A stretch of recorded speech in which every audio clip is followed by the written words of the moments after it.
គេថាពេលវេលាដែលកូនឲ្យយើងមិនត្រឹមតែ10ឆ្នាំទេបងប្អូនស្ដាប់ឲ្យច្បាស់ណាមិនមែនពេលវេលាដែលយើងឲ្យកូនទេណាគឺពេលវេលាដែលកូនឲ្យយើងគឺមានត្រឹមតែ10ឆ្នាំទេបន្ទាប់ពី10ឆ្នាំទៅគឺគេមានមិត្តភ័ក្តិគេចូលចិត្តមានពេលវេលាផ្ទាល់ខ្លួនគេហើយ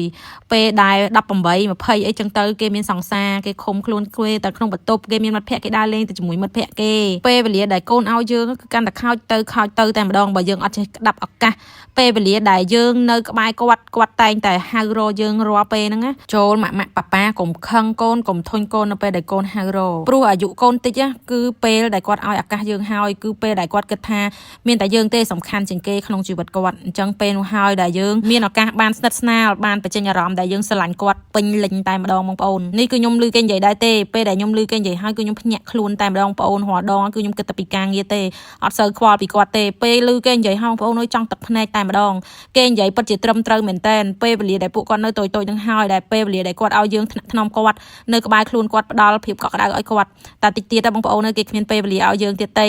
ហើយថ្ងៃនេះដែរគឺកូនខ្ញុំនឹងគឺចង់ញ៉ាំបាយស្រូបស្នាដៃម៉ាក់ជាខ្លាំងឥឡូវហ្នឹងជាពេលដែលគេចូលចិត្តស្នាដៃយើងហើយបងប្អូនអញ្ចឹងចាប់ឱកាសនេះឲ្យបានអូនតួងអត់ទាន់ដល់វ័យដែលទាញ៉ាំអីក្រៅទេបងលៀបវិញណាគឺដល់វ័យហើយចូលចិត្តទាទៅញ៉ាំនេះញ៉ាំនោះបងតួងនៅចូលចិត្តស្នាដៃម៉ាក់ទេឃើញទេបងប្អូនអូនលៀបគឺចាប់ដើមមានមិត្តភ័ក្តិគឺចាប់ដើមចូលចិត្តនិយាយជាមួយមិត្តភ័ក្តិលេងជាមួយមិត្តភ័ក្តិអញ្ចឹងបទពិសោធន៍នេះគឺខ្ញុំធ្លាប់ជួប2ដងហើយបងប្អូនទី1គឺចិត្តខ្ញុំខ្លួនឯងតែម្ដងគឺខ្ញុំធ្លាប់គិតបែបនេះពេលដែលនៅពីក្មេងចូលចិត្តញ៉ាំរបស់ដែលម៉ាក់ញ៉ាំចូលចិត្តទៅណាជាមួយម៉ាក់សុំម៉ាក់ទៅល្ងើដដែលតែពេលដែលធំហើយម៉ាក់ហៅទៅណាក៏អត់ចង់ទៅដែរគឺអត់ចង់ទៅទេគឺអត់ចង់ទៅតាមមនុស្សចាស់តែម្ដងហើយចូលចិត្តនៅឆ្ងាយពីគាត់ដោយសារគាត់ល្អូច្រើនចូលចិត្តមានអ្វីជាខ្លួនឯងចូលចិត្តនៅតែម្នាក់ឯងអញ្ចឹងណាបងប្អូនខ្ញុំចាំបានពេលម៉ែខ្ញុំអន់ចិត្តជាមួយបងស្រីខ្ញុំប៉ុន្តែគាត់អន់ចិត្តជាមួយខ្ញុំដែរអញ្ចឹងតែគាត់អត់និយាយមកលើខ្ញុំទេដោយសារយើងគាត់និយាយមួយយើងគាត់និយាយដើមបងយើងអញ្ចឹងណាគាត់ថា